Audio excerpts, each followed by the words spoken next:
तिसरीला असताना वारला. बाप नसणं ही दुःखाची गोष्ट आहे, पण मी कवी असल्यामुळं दुःखात सुख शोधायला शिकलो.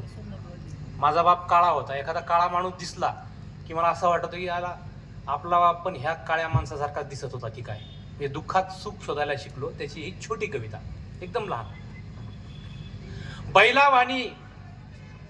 बैलावानी राबणारा बाप गाईवानी होता.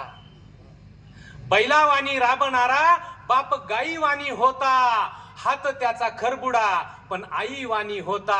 आईवानी होता. आईवानी होता. बैलावानी राबणारा बाप गाईवानी होता. हात त्याचा खरबुडा पण आईवानी होता. दिसे फाटका तुटका लई अंगावर मळ. दिसे फाटका तुटका लई अंगावर मळ. बाप मळला म्हणून झाले लेकरू निर्मळ. झाले लेकरू निर्मळ. अनवाणी पायांनीच दिले काट्यांना उत्तर. अनवाणी पायांनीच दिले काट्यांना उत्तर. किती सुवासिक होते त्याच्या घामाचे अत्तर. त्याच्या घामाचे अत्तर.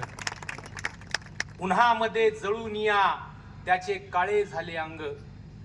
उन्हामध्ये जळून या त्याचे काळे झाले अंग. त्याच्या काळ्या रंगामध्ये आहे माझा पांडुरंग. आहे माझा पांडुरंग.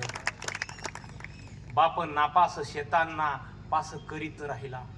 एकच उद्योग होता त्याचा. एखाद दिवशी शेत पास झालं की ते मंडईत जाऊन नापास व्हायचं.